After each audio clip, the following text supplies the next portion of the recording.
C'est des femmes abîmées, c'est des femmes qui ressentent rien, donc faut cogner.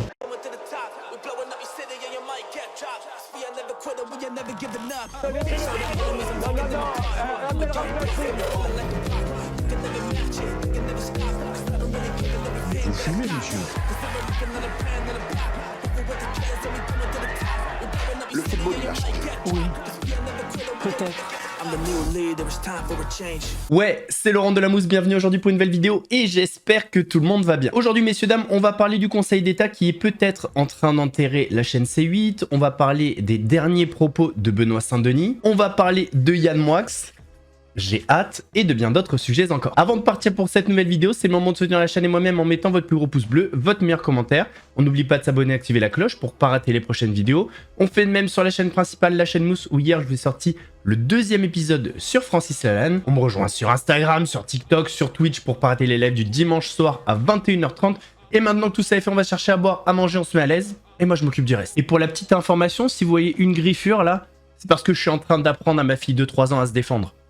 Et elle se défend plutôt bien. Bon, j'ai mal, mais elle se défend plutôt bien. Comme vous le savez, l'Arcom a refusé de renouveler l'autorisation de diffusion de 2 chaînes, C8 et Énergie 12. Et pour faire annuler cette décision de l'Arcom, les 2 chaînes ont saisi le Conseil d'État, qui est la plus haute juridiction administrative de France. Lors de ce rendez-vous, plusieurs animateurs vedettes de la chaîne C8 étaient présents, mais pas Cyril Hanouna qui faisait son émission sur Europe 1.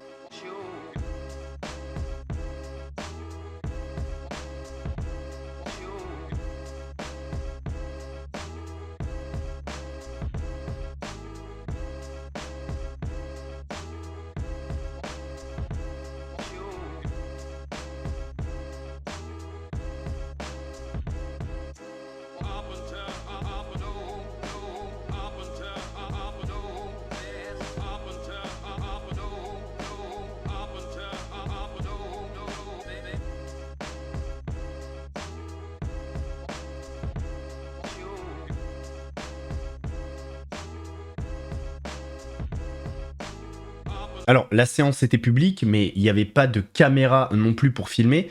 Donc voici les explications de comment ça s'est passé à l'intérieur. Le cas de C8 évoqué aujourd'hui au Conseil d'État, on ne va pas faire durer le suspense très longtemps, puisque le rapporteur public du Conseil d'État a demandé le rejet. Alors je vous explique ce qui se passe, c'est que, comment ça se passe? C'est qu'il y a un rapporteur. C'est un mec, depuis qu'il est tout petit, il rapporte tout. C'est-à-dire, dès qu'il y a un mec qui a pété en cours de film, il arrive, ouais, il a pété en cours de film, il y a un mec, voilà. Tu vois, ouais. Donc lui, c'est un mec, c'est un rapporteur, il arrive, il rapporte tout. Il arrive, il rapporte tout. Je sais plus comment il s'appelle, là, déjà, le gars. Florian. Florian Roussel. Florian Roussel. Florian Roussel. Je connais son frère cadet. Merci. Donc là, lui, c'est un rapporteur. Donc lui, il dit, voilà, l'Arcom a dit ça. Voilà, lui, il dit, mais donc lui, il est toujours sur les pas de l'Arcom. Donc il fait un rapport, un rapporteur. Il faut savoir que le mec, il était dans la même promotion à l'ENA. Il a fait 1 an avec Emmanuel Macron. Ouais. Voilà. Donc, et sachez que 6 membres du Conseil d'État, voilà, par un Conseil d'État, voilà, étaient aussi, voilà, promotion d'Emmanuel Macron. Voilà. Après, c'est peut-être pas eux qui étaient dans la chambre, qui étaient là, mais en tout cas le rapporteur, donc là, Cadet Roussel, là, donc il a fait un rapport. Et donc il a dit, lui, il était d'accord avec la décision de l'Arcom. Oui. Mais bon, c'est normal, parce que le rapporteur, il rapporte. Donc voilà.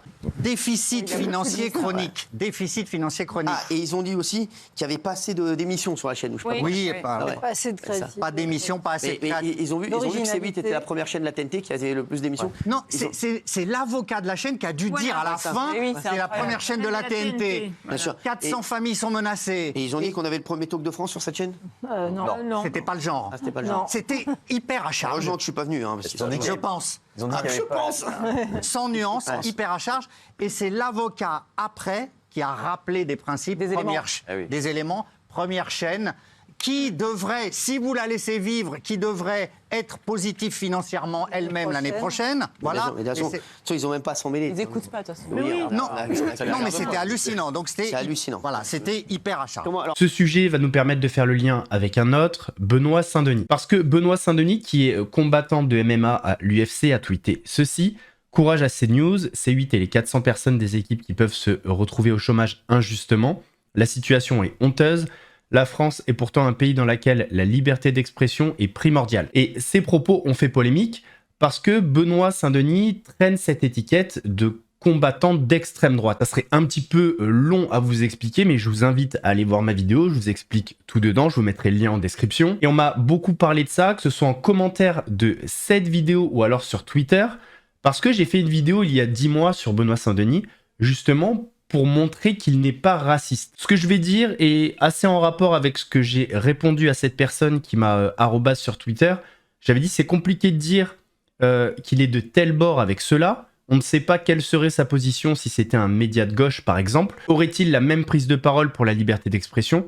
J'ai pas la réponse, mais j'aime pas trop sa prise de parole. Alors déjà, j'ai pas trop compris pourquoi il parle de CNews, parce que CNews n'est absolument pas concerné par l'Arcom, donc je vais mettre un petit peu de côté CNews. Mais concernant C8, moi j'ai jamais été pour la suppression de cette chaîne. J'avoue que j'étais pour la disparition de l'émission Touche pas à mon poste, mais pas par une suppression pure et dure par une institution, mais plutôt par le fait que les gens ne la regardent plus. Une disparition naturelle parce que le public a déserté. Le sujet C8 mériterait une grosse vidéo parce qu'il y a la suppression de C8 sur la TNT, mais il y a aussi les nouvelles chaînes qui arrivent avec des conflits d'intérêts, et ça, c'est pas forcément mieux. Mais en fait, pour en revenir à Benoît Saint-Denis, moi je suis d'accord avec ce qu'il dit. Je suis contre la censure de C8, de CNews, de n'importe quelle chaîne en réalité. Je me dis qu'il faut entendre et écouter les idées nauséabondes pour pouvoir les combattre. Parce qu'en censurant tout ça, ça vient faire un effet martyr et ça vient donner de la légitimité à des idées qui n'ont ni queue ni tête. Par contre, je comprends qu'on m'interpelle sur cette question, mais je suis incapable de vous dire si ce qu'il a dit, c'est par rapport à ses opinions politiques ou si c'est réellement par rapport à la liberté d'expression. Bon après, je vous avoue que je serais un petit peu déçu quand même s'il défendait CNews par rapport aux idéaux de la chaîne. C8, c'est quand même différent parce qu'il y a une émission qui a plombé toute la chaîne et il y a 400 personnes qui se retrouvent sur le carreau. Ça, je trouve ça plutôt injuste. Mais c'est vrai que CNews, c'est un cas différent. Parlons maintenant de Yann Moix qui a tenu des propos sur les personnes de plus de 25 ans qui jouent encore à des jeux vidéo, qui ont enflammé la toile.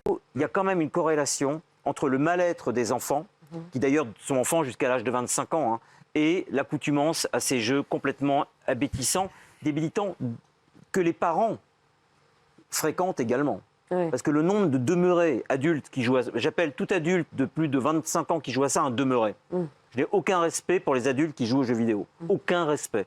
Je vais encore avoir des menaces sur Internet. Aucun respect. Je te le confirme. Il y a des choses plus intelligentes à faire, les gars, que d'aller se souiller le cerveau et insulter sa propre intelligence et son être même, que d'aller sur des écrans jouer à des singes, des bananes et des serial killers. Non mais si ça va des singes et des bananes, non, ça va, ça fait du bien. C'est un terme générique pour dire que même si c'est des jeux de guerre, des trucs des serial killers, vous êtes des abrutis, vous comprenez ça? Des abrutis. Honnêtement, est-ce que vous connaissez un homme aussi imbuvable et qui s'aime autant que Yann Moix? J'ai l'impression que ce mec, c'est le prouveur originel. Tout doit être en rapport avec l'intelligence. Le mec, c'est de la branlette intellectuelle en permanence. Quel est le rapport entre les jeux vidéo et l'intelligence? Je comprends pas. Avec Yann Moix, on n'a pas le droit de se détendre. On n'a pas le droit de prendre son clavier, sa souris, sa manette, de jouer un petit peu à n'importe quel jeu pour se vider la tête, pour penser à autre chose. Non, on n'a pas le droit. On est un demeuré et il n'a aucun respect pour nous. Alors moi, je vais te montrer le type de personne pour qui je n'ai aucun respect. Demeurer, le mot serait trop faible. De savoir que la... Toi, tu l'as bien bourré, c'est bien. Léché. Tu déclenches un truc chez toutes ces femmes, à chaque fois je leur parle, parce que normalement elles devraient être effrayées, quand tu leur parles, après elles repartent, elles ont un petit sourire, je les vois moi. Elles trashent, elles me trashent. Oui, parce que c'est des femmes abîmées, c'est des femmes qui ressentent rien, donc il faut cogner. Alors elle est maintenant avec un mec encore pire, une fiotte, une vraie fiotte. Et t'as tous les, d'ailleurs les PD qui sont, ça se voit pas, regarde. C'est une gueule de saloperie. Non, c'est une gueule de saloperie. Ça se voit, ce qu'il est se voit. Ah, tout se voit sur les gueules. Elle est très jolie. Oui. T'as vu? Oui. Elles doivent prendre l'habitude de sucer énormément bien. Elles n'ont pas l'habitude. C'est ça en fait qu'il faut. Oui. Il les frappe comme moi je frappe ma femme. Par la croupe. Après qu'on ait fait l'amour, c'est bien. Par la croupe, le vrai de claquer. Il est bon le vrai de claquer. Oui. Ah, ma salope, t'aimes ça, hein? Ah, oui. T'aimes bien. Ah, t'aimes bien, ma salope. T'aimes quand je t'appelle matelote. Un peu le ventre, tu les enlèves et tu les tournes et ça fait... Ah oui, bien sûr, oh, c'est le fameux... pardon. Non, c'est bien, j'ai... Son petit peu de moule. Un peu de moule. Ouais. un rhume de vagin. J'ai attrapé une vaginite. Tous. Oh. Un vent clitoridien. Un vent non, du vent du profond. Un vent vaginal. Ok, dans les... Oh putain, exactement le bassin. T'as vu? Ouais, le bassin armoricain. Caméra. Regarde cette beauté, Gérard, regarde cette beauté à ta droite. Ah oui. Oh là là, oh là là, oh là là, oh là là. Tous ces coups de bite, ces coups de langue qui se perdent. Toute cette salive. Oh. Sur toutes ces images que nous vous dévoilons, mais aussi sur les 4h30 de vidéos que nous avons visionnées, à aucun moment Yann Moix ne donne de consignes de tournage. Il ne s'oppose pas aux propos de Depardieu, il les accompagne, voire les encourage, quand il n'est pas lui-même l'auteur des propos sexistes et dégradants. Ah ouais, t'as l'air vachement intelligent avec ton pote détraqué sexuel. Quoique t'as pas l'air mieux au final. C'est quoi Yann? Je vais me le noter, tu vas prendre ta vidéo. Tu le mérites. Bon alors sur le même sujet, dans le même style, on a l'avis d'une psychanalyste sur les jeux vidéo. Non mais écoutez l'avis catastrophique. Enquête justement là-dessus en expliquant que le risque d'agression chez les jeunes qui jouent aux jeux vidéo est similaire à ceux qui consomment de la cocaïne ou de la MDMA. On est à 29% de risque. Au niveau des dépressions, pareil, il y a une augmentation, on est à 23% de risque de dépression. Donc effectivement, aujourd'hui, on a des mesures qui montrent clairement qu'il y a une corrélation directe entre l'agressivité, la dépression chez les jeunes et l'utilisation abusive des jeux vidéo. Mais est-ce que c'est pas... Alors pour la dépression, pourquoi pas? Par contre, le risque d'agression est similaire entre les personnes qui consomment de la cocaïne et les gens qui jouent aux jeux vidéo?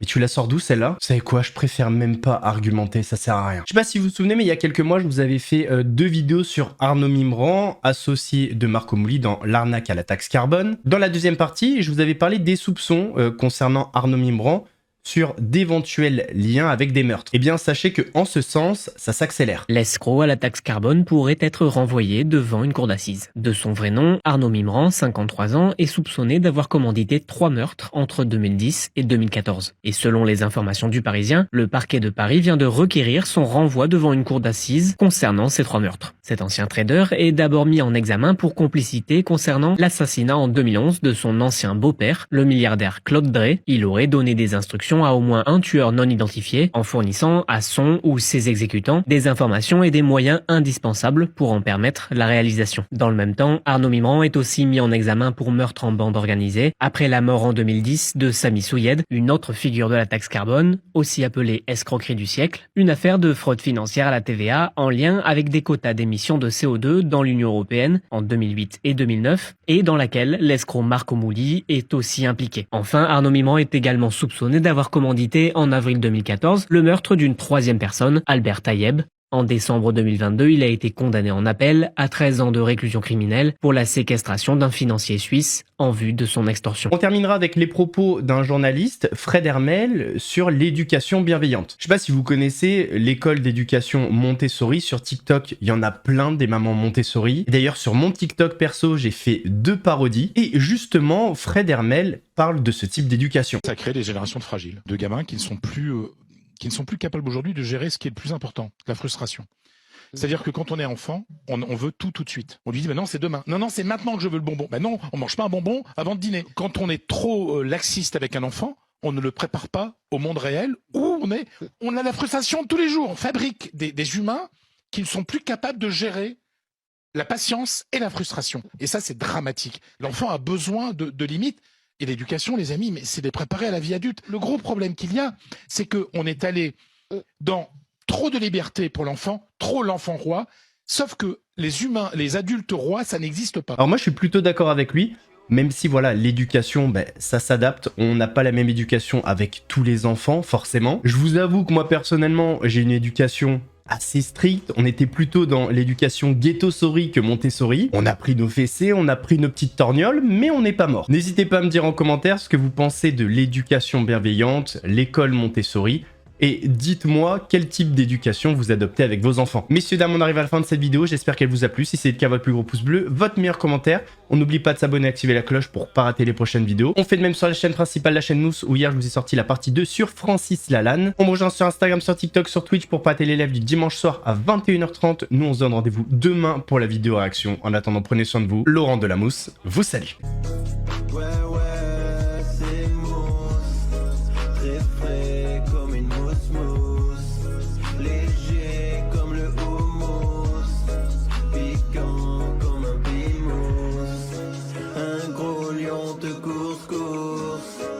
tu cries, t'as la fausse j'arrive à la rescousse. Regarde, ouais c'est moi.